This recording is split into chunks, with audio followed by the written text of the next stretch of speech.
चलो चल के मनाया जाए उसको, गले से फिर लगाया जाए उसको। सियासत आदमी को बांटती है, ये सच अब तो बताया जाए उसको। वो चेहरा हो कि कोई ख्वाब मीठा, निगाहों में बसाया जाए उसको। कहाँ महफूज आखिर रह सकेगा, वो इंसान है बताया जाए उसको। बहुत नज़दीक रहता है वो मेरे, ज़रा सा आजमाया जाए उसको। લક્ષ્મણ ગુપ્તની આ ગઝલ એટલે મને યાદ આવી રહી છે કેમ કે ચૂંટણીઓ નજીક આવી રહી છે। ઇલેક્શન એક્સપ્રેસ સાથે હું છું સેજલ।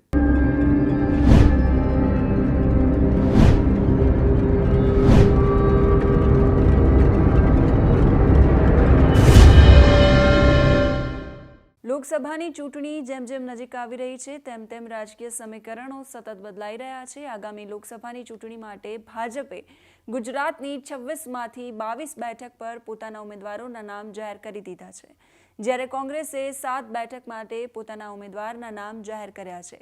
આ દરમિયાન લોકસભાની ચૂંટણી માટે અમદાવાદ પૂર્વની બેઠક માટે રોહન ગુપ્તાએ પોતાની ઉમેદવારી પરત ખેંચી છે, ત્યારે આજે કોંગ્રેસની મીટિંગ પછી ગુજરાતના નામો જાહેર થઈ શકે છે। ગુજરાતની આણંદ બેઠક પરથી અમિત ચાવડાની ચૂંટણી લડવાની વાતો સામે આવી રહી છે। આ સાથે ગઈકાલે પંચમહાલ બેઠક પરથી ગુલાબસિંહ ચૌહાણનું નામ પણ ફાઇનલ માનવામાં આવી રહ્યું છે। ગુજરાતમાં લોકસભાની બેઠકો માટેના ઉમેદવારોને લઈને કોંગ્રેસમાં મંથન શરૂ થયું છે। મળતી માહિતી પ્રમાણે દિલ્હીમાં કોંગ્રેસની બેઠક આજે મળવાની હતી। ગુજરાતના નામોની આજે જાહેરાત થવાની શક્યતા હતી। આજે અથવા તો આવતીકાલે આ નામ જાહેર થઈ શકે છે। દાહોદમાં પ્રભાબેન તાવિયાડ, ખેડામાં કાળુસિંહ ડાભી, પાટણમાં ચંદનજીનું નામ લગભગ નક્કી માનવામાં આવી રહ્યું છે।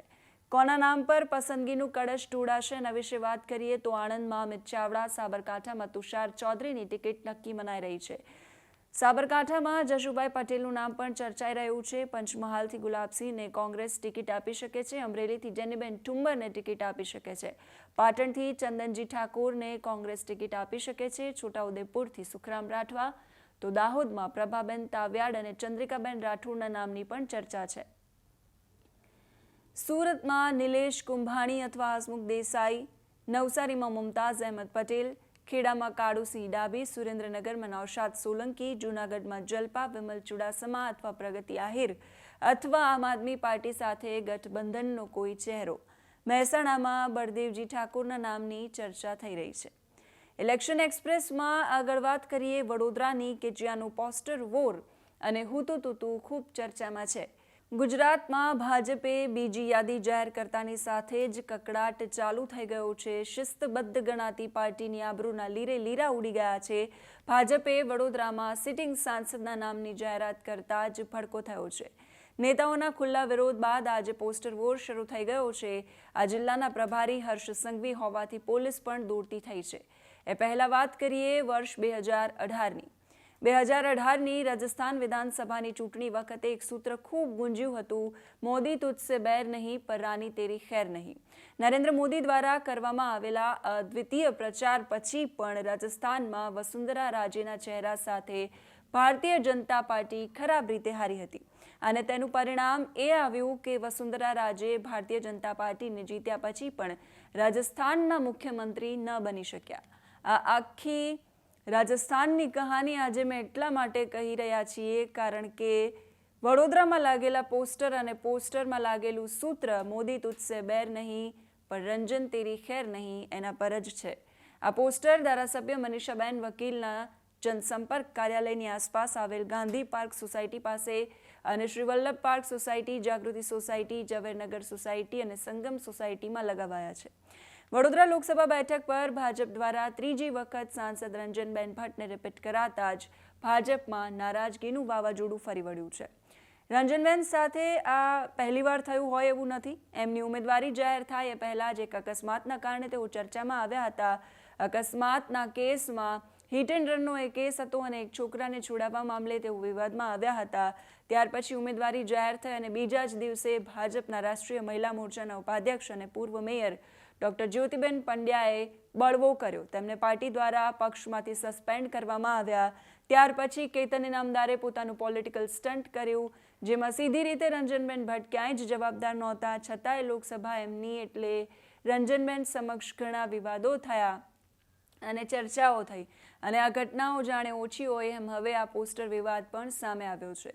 અમે આ સમાચાર તમારા સુધી પહોંચાડી રહ્યા છીએ ત્યાં સુધીમાં ઘણા અપડેટ્સ આવી ગયા છે। સંગમ 4 રસ્તા વિસ્તારમાં લગાવેલા બેનરો અંગે સ્થાનિક વિસ્તારમાં લગાવાયેલા સીસીટીવી પણ મળી આવ્યા છે, જેમાં ક્રાઇમ બ્રાન્ચ દ્વારા એક યુવકની અટકાયત કરવામાં આવી છે। જો કે પોલીસે કયા ગુના હેઠળ આ લોકોની અટકાયત કરી છે એ ખબર નથી। જો કે જેણે પોસ્ટર લગાવ્યા એ યુવક ઝડપાઈ જશે તો પણ વધુ ગૌણ છે, કારણ કે આ પોસ્ટર એ વાત સાબિત કરે છે કે ભારતીય જનતા પાર્ટીમાં વડોદરાના સંગઠનમાં કશું જ બરાબર નથી। કોંગ્રેસમાં એટલો દમ નથી કે રંજનબેન વિરુદ્ધ આ રીતે પોસ્ટર લગાવે, અને પોસ્ટરમાં પણ લખ્યું છે કે મોદી તુજસે बैर નહીં। એનો અર્થ તો એ થાય કે કોઈ ભારતીય જનતા પાર્ટી સંગઠનના જ અસંતુષ્ટો છે કે જે રંજનબેનથી અસંતુષ્ટ છે। હવે ઝડપથી આપને એ પણ જણાવી દઉં કે રંજનબેન કોણ છે। રંજનબેને વડોદરા મ્યુનિસિપલ કોર્પોરેશનના કાઉન્સિલ તરીકે રાજકારણની શરૂઆત કરી હતી। ભાજપના ઉમેદવારને હરાવીને પ્રથમ વખત કાઉન્સિલર તરીકે ચૂંટાયા હતા। પછી તેઓ શહેરના ડેપ્યુટી મેયર પણ બન્યા। જો કે 2014માં વડોદરાના સાંસદ તરીકે ચૂંટાયા બાદ તેઓ થોડા સમય વડોદરા જિલ્લાના શહેર પ્રમુખ પણ હતા। રંજનબેન ભટ્ટના પતિ ધનંજય ભટ્ટ LICમાં નોકરી કરે છે। 61 વર્ષીય રંજનબેન ભટ્ટ છેલ્લા 22 વર્ષથી વડોદરામાં મહિલા ક્લબ ચલાવે છે। છેલ્લી 2 ટર્મમાં તે લોકસભાની ઘણી સમિતિઓમાં રહી ચૂક્યા છે। 12મા ધોરણ સુધી અભ્યાસ કર્યો છે। રંજનબેન ભટ્ટ પણ કબડ્ડી પ્લેયર પણ રહી ચૂક્યા છે। રંજનબેન ભટ્ટનો જન્મ વડોદરા નજીક ભરૂચ જિલ્લાના રાયમાં હાંસોટમાં થયો હતો। રંજનબેન ભટ્ટ સામે વધતા વિરોધની વચ્ચે ભાજપ પણ હવે આક્રમક મૂડમાં છે। દિલ્હી હાઈકમાન્ડે નામ મંજૂર કર્યું હોવાથી સ્થાનિકો ચૂપ છે, પરંતુ રંજનબેનને લઈને વિવાદ ચાલી રહ્યા છે। ઇલેક્શન એક્સપ્રેસમાં હવે વાત કરીએ બનાસકાંઠાની। તો ગુજરાતમાં વડોદરાના વિવાદો પછી સૌથી વધારે લોકસભાની ચૂંટણીમાં રસાકસી હોય તો એ બનાસકાંઠાની લોકસભાની બેઠક પર છે। ભાજપના રેખાબેન ચૌધરી સામે કોંગ્રેસે અહીં ફાયરબ્રાન્ડ નેતા અને 3 ટર્મથી ધારાસભ્ય ગેનીબેન ઠાકોરને મેદાને ઉતાર્યા છે। ગેનીબેન ઠાકોર હાલમાં જીતના દાવા કરી રહ્યા છે, પણ હારે તો પણ ભાજપનો ટાર્ગેટ અહીં પૂરો થવો અઘરો છે। રેખાબેન ચૌધરીનો પરિવાર ભલે ભાજપમાં વર્ષોથી સક્રિય હોય અને બનાસ ડેરી અને શંકરભાઈ ચૌધરીનો પણ સપોર્ટ હોય, પણ અહીં જાતિગત સમીકરણો અલગ છે। ગત લોકસભામાં પરથી ભટોડ ઉમેદવાર હતા, જેઓએ વર્ષો સુધી બનાસ પર દબદબો ધરાવ્યો છે।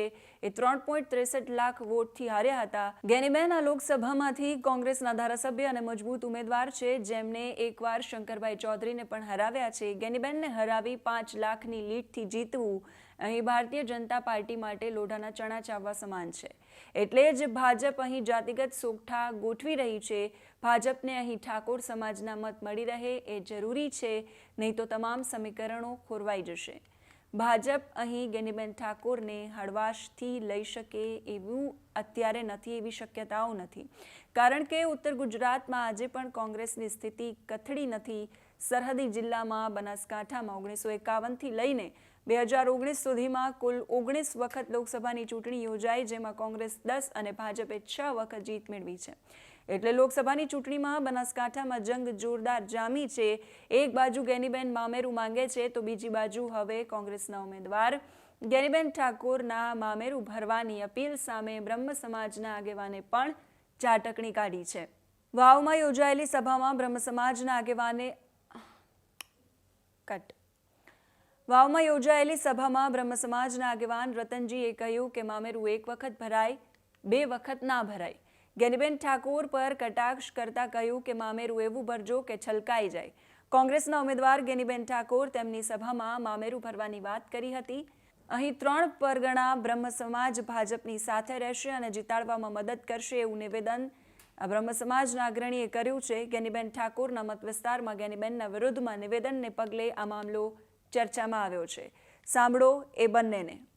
એ ચરોતરના તમામ સમાજો સાથે મળી અને મારે હીરા નથી જોતા, માણેક નથી જોતા, પૈસા નથી જોતા, મિલકત નથી જોતી, પણ એક તમારું મામેરામાં મત માંગુ છું, એક વોટ માંગુ છું અને મતનું મામેરું ભરી અને એક બેન તરીકે, દીકરી તરીકે આશા અપેક્ષા પૂરી કરશો અને આશીર્વાદ આપશો। અને મોમેરા 2 વખત ન ભરાય, મોમેરો 1 વખત ભરાય। મોમેરો 1 વખત ભરાય એટલે હાલના મોમેરું ભરવાનું છે ને પૂરેપૂરું સલકાવવું જોઈએ। આવી હવને મારી નમ્ર વિનંતી છે ટૂંક સમયમાં મારા 3 પ્રજ્ઞાના વાવ થરાદ સોઈગામ ભૂદેવાની મીટિંગ બોલાવી અને તન મન કોઈનું આડાવડું છે અમે ભાજપ તરફમાં તન મન ધનથી ખબર મિલાવી અને રેખાબેનને બહુમતીથી જીતાડશો એવા મારા આશીર્વાદ. બનાસકાંઠામાં ભાજપે ડોક્ટર રેખા ચૌધરી તો કોંગ્રેસે ગેનીબેન ઠાકોરને ઉમેદવાર બનાવ્યા છે. મહિલાની સામે મહિલા ઉમેદવાર છે એટલે અહીંયા જંગ જામવાનો જ છે. ચૌધરી સમાજમાંથી આવતા શિક્ષિત મહિલા એવા રેખાબેન ચૌધરીની સામે ઠાકોર સમાજના ગેનીબેન પહેલા દિવસથી જ આક્રમક પ્રચાર કરી રહ્યા છે. બનાસની દીકરી શબ્દને બ્રાન્ડ બનાવી ફાયર બ્રાન્ડ નેતા ગેનીબેનને દીકરીને મામેરાની જરૂર છે એવું ગણાવીને મામેરાના રૂપમાં મત માંગી રહ્યા છે. ત્યારે બનાસ કોનું મામેરું ભરશે તે જોવું ખૂબ રસપ્રદ રહેશે. લોકસભાની ચૂંટણીનું રણશીંગું ફૂંકાઈ ગયું છે. ઇલેક્શન એક્સપ્રેસમાં આગળ વાત કરીશું. સામાન્ય લોકસભાની ચૂંટણી 2024ના પ્રથમ તબક્કા માટે મતદાન 19 એપ્રિલથી શરૂ થશે. લોકસભા 2024ની ચૂંટણી 7 તબક્કામાં યોજાશે અને 4 જૂનના મતગણતરી કરવામાં આવશે. લોકસભાની ચૂંટણીની સાથે જ ગુજરાતમાં ખાલી પડેલી વિધાનસભાની બેઠકો પર પણ ચૂંટણી યોજાવાની છે. ગુજરાતમાં 7 મેના રોજ ત્રીજા તબક્કાના લોકસભા ચૂંટણીનું મતદાન થશે. આ સાથે જ ગુજરાતમાં 5 વિધાનસભા બેઠકોની પેટા ચૂંટણી પણ 7મી મે યોજાશે. 4 કોંગ્રેસ, 1 આપ અને 1 અપક્ષના નેતાએ પાર્ટી અને ધારાસભ્ય પદેથી રાજીનામું આપ્યું છે અને આ નેતાઓએ ભાજપમાં પ્રવેશ કર્યો છે, જેમાં માણાવદરનો પણ સમાવેશ થાય છે. જૂનાગઢના માણાવદરના પૂર્વ ધારાસભ્ય અરવિંદભાઈ લાડાણીએ કોંગ્રેસ છોડીને ભાજપમાં જોડાયા છે. હવે માણાવદરમાં પેટા ચૂંટણીનું આયોજન થવા જઈ રહ્યું છે. ત્યારે આ બેઠક પર ભાજપ તરફથી કોણ ઉમેદવારી કરશે તે અંગે માહિતી સામે આવી છે. પોરબંદરના ભાજપના લોકસભાના ઉમેદવાર મનસુખ માંડવિયાએ પોતાની સ્પીચમાં કહ્યું છે કે હવે તો સોશિયલ મીડિયા અને આઈટીનો જમાનો છે. એઆઈ ઇન્ટેલિજન્સનો જમાનો આવ્યો છે. આપણે ત્યાં લાભાર્થીનો સંપર્ક બહુ ઓછો થયો છે. મારી આ અપેક્ષા અને આગ્રહ છે. આ બહુ જ મોટી તાકાત છે. આવી બાબતોને ધ્યાનમાં લઈને તમે નાના કામ કરતા રહેશો તો આપણા વિધાનસભા ક્ષેત્રમાં 75% વોટિંગ થઈ જશે અને જો 75% વોટિંગ થઈ જશે તો અરવિંદભાઈને મોટી લીડ આવશે. તો સાથે સાથે ભારતીય જનતા પાર્ટીને પણ એટલો જ ફાયદો થશે. હું માણાવદર મત વિસ્તારને ઘણા સમયથી ઓળખું છું. આ વિસ્તારમાં પોટેન્શિયલ છે, આ વિસ્તારમાં ક્ષમતા છે. મેં આ વિસ્તારના કાર્યકર્તાને કામ કરતા જોયા છે અને ભારતીય જનતા પાર્ટીને પણ એટલી મોટી લીડ આવશે. સાંસદને પણ સૌથી મોટી લીડ મળશે. તમે રખેને એવું નહીં માનતા. હું માણાવદર મત વિસ્તારને ઘણા સમયથી ઓળખું છું. આ વિસ્તારની અંદર પોટેન્શિયલ છે, આ વિસ્તારની અંદર ક્ષમતા છે. આ વિસ્તારના કાર્યકર્તાને મેં કામ કરતા જોયા છે દોસ્તો. જ્યારે કાર્યકર્તાનો પગ બેસી જાય ને ત્યારે આપણે ક્યારેક નિષ્ફળ થઈ જતા હોઈએ છીએ.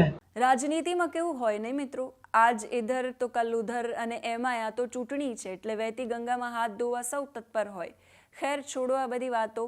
હજુ તો ગઈકાલે જ ભાવનગરના મહુવાના પૂર્વ ધારાસભ્ય રહેલા અને એક સમયના જાયન્ટ કિલર નેતા તરીકેની છાપ ધરાવતા કનુ કલસરિયાએ ભાજપમાં જોડાવાની અટકળો પર જાતે જ પૂર્ણવિરામ મૂક્યું હતું. જોકે એક જ દિવસમાં કનુભાઈ કલસરિયાના સૂર બદલાઈ ગયા છે. કનુ કલસરિયાએ નિવેદન આપ્યું છે કે કોઈ જગ્યાએથી ચૂંટણી લડાવે તો ભાજપમાં જોડાઈશ. હજુ થોડા દિવસો પહેલા જ એક સમયના ભાજપના કદ્દાવર નેતા ગણાતા અને નરેન્દ્ર મોદી પણ જેમને ડોક્ટર સાહેબ કહીને સંબોધન કરે છે એવા ડોક્ટર કનુ કલસરિયાએ ભાજપ પ્રદેશ પ્રમુખ પાટીલ સાથે મુલાકાત કરી હતી. જોકે એ બાદ તેમની ભાજપમાં જોડાવાની ચર્ચાઓએ જોર પકડ્યું હતું, જેના પર કનુ કલસરિયાએ જણાવ્યું હતું કે તેઓ 1 સપ્તાહની અંદર નિર્ણય કરીને જણાવશે. તેમના ભાજપમાં જોડાવાની ચર્ચાએ જોર પકડતા ગઈકાલે 19 માર્ચના રોજ તેમણે ભાજપમાં જોડાવાની વાત પર પૂર્ણવિરામ મૂક્યું હતું. તેમણે કહ્યું હતું કે હાલ કોઈ પણ પાર્ટીમાં જોડાવાની ઈચ્છા નથી. ભાજપમાં જોડાવા માટે મારું મન માનતું નથી. વધુમાં એમણે એવું પણ કહ્યું હતું કે મારી ખેડૂતોના પ્રશ્નો માટેની લડાઈ ચાલુ રહેશે. જોકે આજે અચાનક એમના સૂર બદલાઈ ગયા છે અને કનુ કલસરિયાએ નિવેદન આપ્યું છે કે કોઈ જગ્યાએથી ચૂંટણી લડાવે તો ભાજપમાં જોડાઈશ. કોઈ પદ મળે તો લોક કલ્યાણના કામો સરળતાથી થઈ શકે. એમણે કહ્યું કે સત્તા મેળવવાનો કે પદ પર ચોંટી રહેવાનો તેમને કોઈ મોહ નથી. પણ એક વાત એવી છે ખરી કે જ્યારે અતિશય આગ્રહ થયો, એ આગ્રહને હું બરાબર રીતે ફેસ ના કરી શક્યો, ત્યારે મારે કહેવાની જરૂર પડી કે ભાઈ જો મને લડાવતા હોય તો ચાલો હું વિચારું ચોક્કસ. હવે એ આખરે એ પાર્ટીને આધીન છે. મારી કોઈ એવી ઈચ્છા નથી કે મારે સત્તાની હારે ચોંટેલા જ રહેવું, પણ છતાં જો આપણને એવું પદ આપતા હોય તો આપણા સ્થાનિક લોકોના ઘણા બધા કામો સરળતાથી પાર પાડી શકાય. ખેડૂત કલ્યાણના કામો, ગરીબ કલ્યાણના કામો, આરોગ્યના કામો, બધામાં આપણે ખૂબ યોગદાન આપી શકીએ. એટલે આ એક વાત અત્યારે ચાલે છે, પણ અત્યારે હું આમ મુક્ત જ છું અને મુક્ત રહેવા માગું છું. લોકસભા 2024ની ચૂંટણીની જાહેરાત થઈ જવા પામી છે, ત્યારે રાજકીય પાર્ટીઓ દ્વારા મોટાભાગના ઉમેદવારોના નામ જાહેર કરી દેવાયા છે. આદિવાસી નેતા છોટુ વસાવાએ નવો પક્ષ ભારત આદિવાસી સેના નામના સંગઠનની સ્થાપના કરી છે. સંગઠનના હોદ્દેદારોની આગામી સમયમાં વરણી કરવામાં આવશે. તાજેતરમાં જ છોટુ વસાવાના પુત્ર મહેશ વસાવા ભાજપમાં જોડાયા છે. છોટુ વસાવા પણ ચૂંટણી જંગમાં ઉમેદવારી નોંધાવે એવી શક્યતા દેખાઈ રહી છે. ભરૂચ લોકસભા સીટની વાત કરીએ તો ભરૂચ લોકસભા સીટ પર કોંગ્રેસ તેમજ આપ દ્વારા ગઠબંધન સાથે લોકસભાની ચૂંટણી લડવાની જાહેરાત કરવામાં આવી છે. આપ દ્વારા ચૈતર વસાવાને ઉમેદવાર તરીકે જાહેર કરવામાં આવ્યા છે, તો બીજી તરફ ભાજપ દ્વારા મનસુખ વસાવાને ટિકિટ આપવામાં આવી છે. બંને ઉમેદવારો દ્વારા જીત હાંસલ કરવા માટે એડી ચોટીનું જોર લગાવવામાં આવી રહ્યું છે. ત્યાં જ છોટુ વસાવાએ નવા સંગઠનની સ્થાપના કરતા તેઓ પણ ચૂંટણીમાં ઉમેદવારી નોંધાવે એવી શક્યતાઓ સેવાઈ રહી છે. બીજેપીના અધ્યક્ષ મહેશ વસાવા તાજેતરમાં જ એમના સમર્થકો સાથે ભારતીય જનતા પાર્ટીમાં જોડાયા, કેસરિયા કર્યા. મહેશ વસાવા દ્વારા ભાજપમાં જોડાવાની જાહેરાત કરાતા જ તેમના પિતાએ નારાજગી વ્યક્ત કરી હતી, જેથી પિતા પુત્ર વચ્ચે ખટરાગ વધ્યો હતો. તેમજ આ બાબતે જે તે સમયે છોટુ વસાવાએ નિવેદન આપ્યું હતું કે સમાજ છોડીને કેમ જાય છે તે મહેશ વસાવાને પૂછો, કોઈ તો કારણ હશે ને, તે જવાબ આપશે. મહેશ વસાવાની ભાજપમાં જોડાવાની જાહેરાત પછી બંને પિતા પુત્ર વચ્ચે ઘમાસાણ મચ્યું હતું. લોકસભાની ચૂંટણીને લઈ ભાજપે ભરૂચ બેઠક પર આમ આદમી પાર્ટીના ઉમેદવાર ચૈતર વસાવા સામે મજબૂત ટક્કર લેવા માટે રાજકીય સોગઠા ગોઠવવાનું શરૂ કરી દીધું છે, જેનો માસ્ટર સ્ટ્રોક પ્રથમ મહેશ વસાવાને ભાજપમાં લઈ જવાનો કહી શકાય. અને આપને એ પણ જણાવી દઉં કે ભરૂચમાં 7 વિધાનસભામાંથી 6 ભાજપ પાસે છે, ત્યારે એક ડેડિયાપાડા બેઠક પર આમ આદમી પાર્ટીનો પ્રભાવ છે, જ્યાં ટક્કર લેવા માટે મહેશ વસાવાને ભારતીય જનતા પાર્ટીમાં સામેલ કરવામાં આવ્યા છે. સમાચારોમાં આગળ વાત કરીએ. ભારતના રાજકારણમાં આજકાલ એક શબ્દ ખૂબ જ ચર્ચામાં છે અને એ છે શક્તિ. આ શબ્દ પર કોંગ્રેસ નેતા રાહુલ ગાંધી અને વડાપ્રધાન નરેન્દ્ર મોદી વચ્ચે ઘમાસાણ યુદ્ધ શરૂ થઈ ગયું છે.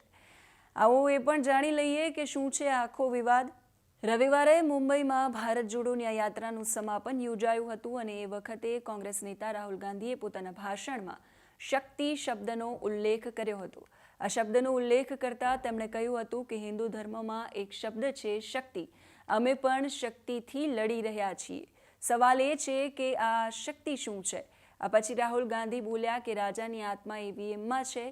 ન માત્ર ઈવીએમમાં પણ દેશની દરેક સંસ્થામાં રાજાની આત્મા છે, જેમ કે ઈડી, સીબીઆઈ, ઇન્કમટેક્સ ડિપાર્ટમેન્ટ. આપ પહેલા સાંભળી લો કે રાહુલ ગાંધી શું બોલ્યા છે. शक्ति शब्द होता है, हम शक्ति से लड़ रहे हैं, एक शक्ति से लड़ रहे हैं. अब सवाल उठता है वो शक्ति क्या है. जैसे किसी ने यहां कहा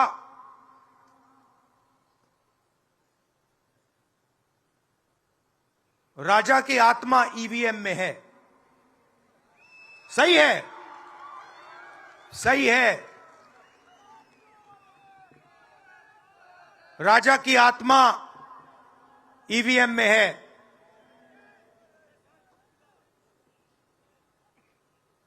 हिंदुस्तान की हर संस्था में है, ईडी में है, सीबीआई में है, इनकम टैक्स डिपार्टमेंट में है. एक वरिष्ठ नेता, नाम नहीं लेना चाहता हूं,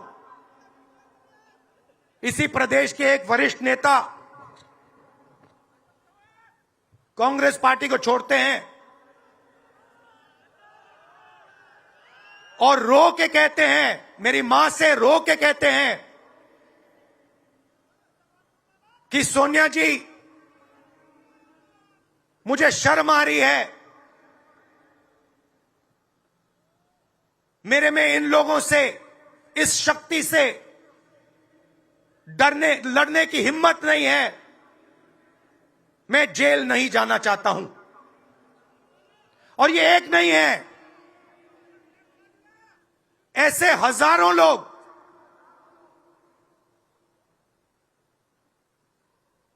डराए गए हैं। क्या आप सोचते हो शिवसेना के लोग, एनसी के लोग ऐसे ही चले गए? नहीं, जिस शक्ति की मैं बात कर रहा हूं, उन्होंने उनका गला पकड़कर उनको बीजेपी की ओर किया है।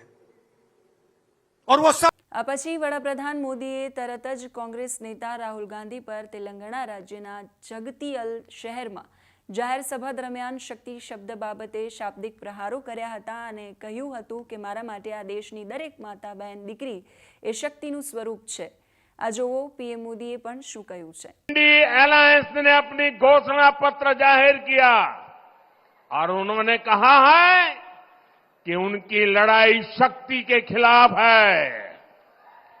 मेरे लिए हर मां शक्ति का रूप है, हर बेटी शक्ति का रूप है। और मेरी इन माताओं बहनों की तरफ से, माताओं बहनों, आपको मैं शक्ति के रूप में पूजा करता हूं। मैं भारत मां का पुजारी हूं। मैं आप शक्ति स्वरूपा सब माता बहन बेटियों का भी पुजारी हूं। और जिन्होंने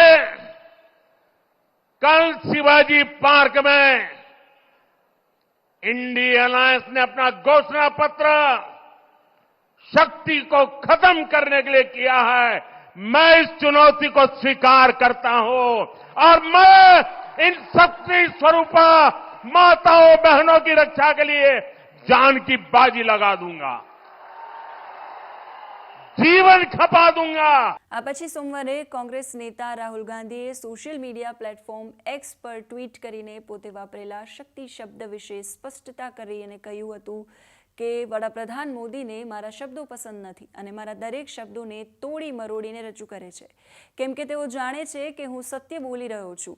જે શક્તિ શબ્દનો મેં ઉપયોગ કર્યો તેની સામે અમે લડી રહ્યા છીએ, તેનું મોહરું મોદીજી છે। તો આજે પીએમ મોદી તમિલનાડુના સાલેમમાં પહોંચ્યા છે અને ત્યાં પીએમ મોદીનું 11 શક્તિ અમ્મા દ્વારા સ્વાગત કરવામાં આવ્યું છે। આ જો વિડીયો நம்முடைய பாரதத்தின் எழுச்சிமிகு தலைவர் இங்கே நம்மிடையே வந்து பூமியில் கால் தடம் பதித்திருக்கிறார்। சக்திகளின் நாடு நமது நாடு, சக்திகளின் ஆக்கத்தையே அவர் பிரதானமாக கருதுகிறார்। நம்முடைய சேலத்திற்கும் அவருக்கும் நீண்ட நாட்களாக தொடர்பு இருக்கிறது। குஜராத்திற்கும் தமிழ்நாட்டுக்கும் இடையே સૌરાષ્ટ્ર તમિળ સંગમમું કાશી। આ વિડીયો આપણે જોયો। હવે એ પણ જોઈએ કે આ શક્તિ પરનો વિવાદ 4 જૂને કોને તારે છે અને કોને ડૂબાડે છે। સમાચારોમાં આગળ વાત કરીશું એવા સમાચાર વિશે કે જેના કારણે પાટીદાર સમાજ રોષમાં ભરાયો હતો। લોકોને એમ લાગી રહ્યું છે કે બહેન નથી આવતા, બહેન ડરી ગયા છે, ફેસ નથી કરી શકતા। હકીકતમાં તમને એવું લાગે છે કે હું કોઈ પણ પરિસ્થિતિથી ભાગી શકું? હું ભાગી નથી, દરેક પરિસ્થિતિનો સામનો કરવા માટે તૈયાર છું। આ શબ્દો છે સોશિયલ મીડિયા ઇન્ફ્લુએન્સર કાજલ હિન્દુસ્તાનીના। કાજલ હિન્દુસ્તાની વિવાદિત નિવેદનોના કારણે ચર્ચામાં રહે છે, ત્યારે કાજલ હિન્દુસ્તાનીએ પાટીદાર સમાજની યુવતીઓ અંગે વિવાદિત નિવેદન આપતા જે હોબાળો મચ્યો છે તેના સામે મોરબી સિટી એ ડિવિઝન પોલીસ સ્ટેશનમાં ફરિયાદ દાખલ થઈ છે। પાટીદાર આગેવાન મનોજ પનારાએ કાજલ હિન્દુસ્તાની સામે પોલીસ ફરિયાદ નોંધાવી છે। કાજલબેન સામે પાટીદાર સમાજમાં ભારે આક્રોશ ફેલાયો છે। તેમના વિરુદ્ધ ફરિયાદ નોંધાવવા પૂર્વ પાસ કન્વીનર નરેન્દ્ર પટેલે અરજી કરી છે। કેટલીક જગ્યાએ કાજલ હિન્દુસ્તાનીના પુતળાનું દહન કરાયું છે। આ વચ્ચે હવે કાજલ હિન્દુસ્તાનીએ સ્પષ્ટતા કરી છે। પાટીદારોની દીકરીઓ મુદ્દે નિવેદન બાદ વિવાદ થતાં કાજલ હિન્દુસ્તાનીની સ્પષ્ટતા સામે આવી છે. સોશિયલ મીડિયા પર વિડીયો પોસ્ટ કર્યો છે, જેમાં તેઓ કહી રહ્યા છે કે લોકોને એવું લાગી રહ્યું છે કે બેન નથી આવતા, ડરી ગયા છે, ફેસ નથી કરી શકતા. હકીકતમાં તમને એવું લાગે છે કે હું કોઈ પણ પરિસ્થિતિથી ભાગી શકું? હું ભાગી નથી, દરેક પરિસ્થિતિનો સામનો કરવા તૈયાર છું. મારામાં એટલી હિંમત છે કે હું દરેક પરિસ્થિતિને ફેસ કરી શકું. મેં કોઈ પુણ્ય કર્યા કે મને સપોર્ટ કરનારા ભાઈ બહેનો મળ્યા છે. આ ઘટના આજથી 11 મહિના પહેલાની છે. સુરતમાં એક સભા હતી. પાટીદાર સમાજનો સ્નેહ મિલન સમારોહ હતો અને ઓડિયન્સ પાટીદાર હતું. મને વિષય લવ જેહાદ અપાયો હતો. લવ જેહાદ પર બોલવાનું કહેવાયું હતું. મેં સમસ્ત સમાજના દાખલા સામે મૂક્યા હતા. 5-10 સેકન્ડની ક્લિપ વાયરલ કરાઈ છે. આખું 50 મિનિટનું નિવેદન સાંભળો તો તમામ સમાજના દાખલા આપેલા છે. જો આપની આસપાસમાં આવું થઈ રહ્યું છે તો ધ્યાન રાખવું પડશે. અહીંયા કાજલ હિન્દુસ્તાનીની બાઇટ મૂકજો. કાજલ હિન્દુસ્તાનીના આપ સૌને રામ રામ, હર હર મહાદેવ. લોકોને એમ લાગ્યું કે બેન નથી આવતા, કદાચ ડરી ગયા છે, કદાચ ફેસ નથી કરી શકતા. રિયલી તમને એમ લાગે છે કે હું કોઈ પણ સિચ્યુએશનથી ભાગી શકું? જ્યારે મારામાં આટલી શક્તિ છે કે હું દરેક સિચ્યુએશનને ફેસ કરી શકું છું. મેં કરી બી છે અને એમાં મેં સાબિત બી કર્યું છે. પણ કાલના આખા આ ઘટનાક્રમમાં જ્યારે રાતે હું સૂતી હતી ત્યારે મારા મગજમાં શું આવ્યું એ હું આપની સાથે શેર કરવા માંગુ છું.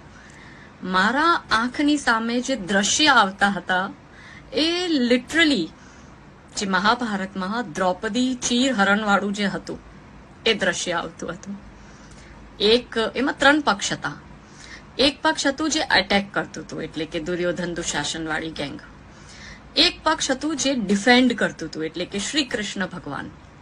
અને ત્રીજો પક્ષ જે હતો એ મૌન મુખ દર્શક બનીને બેઠો હતો. ચીરહરણી જે થઈ રહ્યું છે ખોટું છે એ જોયે છે છતાં પણ બોલી નતો શકતો, જે કે દ્રોણ, ભીષ્મ અને કર્ણ હતા. કાલના આખા ઘટનાક્રમમાં કોંગ્રેસના જાતિવાદી ઠગોએ મારા ઉપર ખૂબ અટેક કર્યા.